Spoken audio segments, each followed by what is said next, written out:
Over the last several years, we've seen trends come and go throughout the video game industry, allowing both previously established franchises as well as new IP to experiment with genre for new titles, with some games succeeding more than others. Think your battle royales, your looter shooters, and this is me betting extraction shooters will be next. In 2024, however, it's the survival genre that has emerged as the trend many developers are releasing.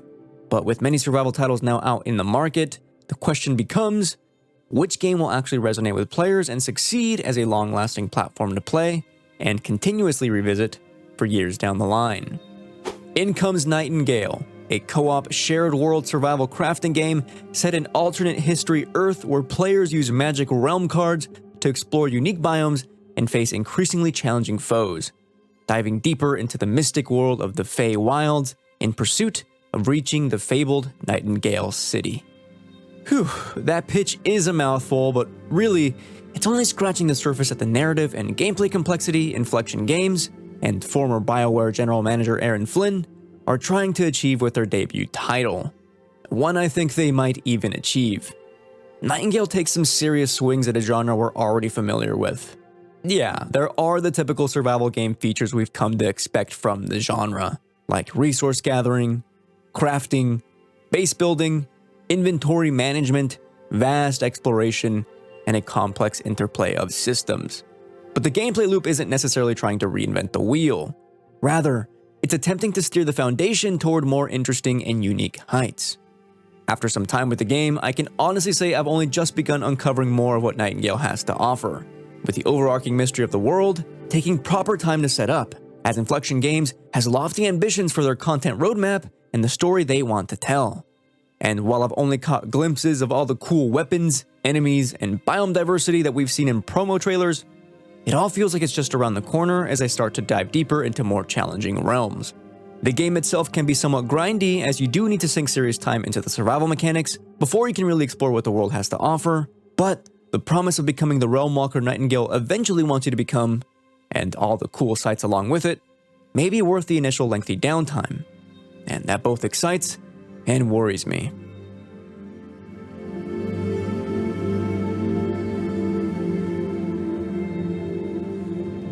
Nightingale goes to great lengths to establish itself as a different kind of survival game, merging late 1800s alternate history Earth and its accompanying gas lamp Victorian aesthetic with a magical twist. There's a cool premise to it all too that feels lived in, giving us context as to why we're even out surviving in the first place. In short, the Fae introduce magic to our world. Humanity and the academic pursuit of magic prosper for years, until a cataclysmic event, known as the Pale, scatters humanity across the Fey realms. Now, those trapped out in the wilds must find a way back to the city of Nightingale.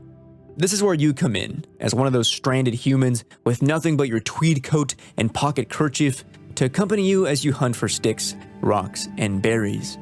Here's where you meet Puck, the same fairy from Shakespeare's A Midsummer Night's Dream, put a pin in that for later, who acts as your guide through the opening hours. There's a lengthy tutorial here, but honestly, it's sort of necessary as you're slowly introduced beyond the simple crafting mechanics you're familiar with and into the complex system of traveling the Fey realms through portals. This is where Inflection Games finds its major draw, no pun intended, as a survival game. In order to traverse the realms, you'll need to craft realm cards, each of which determine the sort of realm you'll visit in one of many ways. The first is a biome card that determines the type of environment you'll visit, each of which expectedly feels unique against the other. It's so cool seeing the different enemy varieties across each of the biomes, many of which I haven't even seen yet. But the ones I have made me literally stop in my tracks and voice, what the heck am I looking at? At release, there are only 3 different biome types, but the developers have noted more will come sometime after launch. Major cards are the theme of the realm. This will determine the difficulty of what you'll face, as well as the challenges and points of interest you'll find out in the wilds. Now, the game is procedurally generated, so your realm layout will look different than everyone else's. However, there is a story Inflection wants to tell, so specific main quests and NPCs should persist in their respective biomes they're all housed in. The last are minor cards. These can be played inside a realm using a realmic transmuter, instantly changing the realm to fit the variable described on the card, such as low gravity, spawning a blood moon to fight harder enemies, increasing resource yield, and more. There's no limit to how many of the cards you can play either, so you can always switch to a different miner card anytime you want. Currently though, there's no stacking of miner cards, so you can't have more than one going at the same time. But again, the devs have said they're looking at increasing the limit sometime later. Okay, I've gotten a lot of the logistical details out of the way, but really, it's hard to understate just how cool these cards influence the way the game looks aesthetically. I played a simple card that increased the amount of in-game currency I'd find while exploring, and even that vastly changed how the game looked, with reality breaking itself into shards of glass in front of my eyes, reshaping the sky into a fantastical, almost alien purple and aqua vista. Mind you, again, this is in my opening hours, in what is essentially my hub realm, and with what little cards I had in my possession. Who knows what sort of cool cards you'll find later in the game. But perhaps most interesting is how Nightingale treats its NPCs, with real-world historical figures and characters from books made into main quest characters. In one of the forests is real-life journalist Nellie Bly, who was inspired by Jules Verne books and traveled the world in 72 days. In the desert is Victor Frankenstein, the scientist from the 1818 novel by Mary Shelley. And the list goes on, including the world's first computer scientist, Ada Lovelace. All of these people exist in the world of Nightingale now as explorers of the wilds.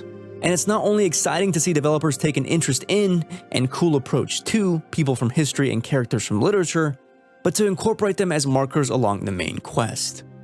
And speaking of main quest, there is an endgame in Nightingale. You and all the other realm walkers playing the game will eventually reach Nightingale City back on Earth. However, the devs have stated that this is a major story beat they want to work toward via future updates. For now, in early access, the late game culminates in reaching the Watch, a large social space where you can undergo challenging missions such as boss battle apex hunts, or the Destiny-like dungeons of vaults and bunkers. As far as live service elements in a survival game like Nightingale go, there's a lot of promise on the table for those jumping into the early access build when it's released. My one worry, however, is how much of the base gameplay loop will be familiar for those interested in something totally different from the start. It takes time and commitment to even start to craft some of the weapons and infusements that we've seen in trailers. Judging off my time with the game, much of the sell of Nightingale's combat comes from the mid-game sections and beyond, meaning that the early game will be spent treading familiar survival game ground. The silver lining is that Nightingale really is built around co-op for up to 6 players. You can do everything solo if you so choose, but utilizing social links to streamline as much of the early game grind as possible will be pivotal to reaching the allure of the cool new magic mechanics that are introduced later in the game.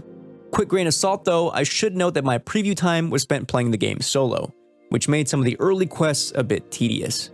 However, there are NPCs available to hire to help stream some of that resource grind along. I think Nightingale has the legs for something special. Even with several hours under my belt, there's still so much of the game I haven't seen yet. I'm a little bit worried about how much of the base gameplay loop players will find familiar, but for now, the promise of leveraging a survival game as a platform with a unique narrative stands out in today's industry. The dedication to the aesthetic and desire to make something cool within the survival genre doesn't feel like trend chasing, but something the devs believe in and want to nurture. Plus, with an early access release, I'm sure Inflection will deliver an even better final product, with time to iron out some of those early kinks and roll out quality of life improvements in the days and weeks after launch. And that's enough to make me believe that there'll be an audience who'll have no problem finding the magic in this game. Nightingale releases February 20th on Steam in early access. For more on Nightingale, make sure you stick with DualShockers.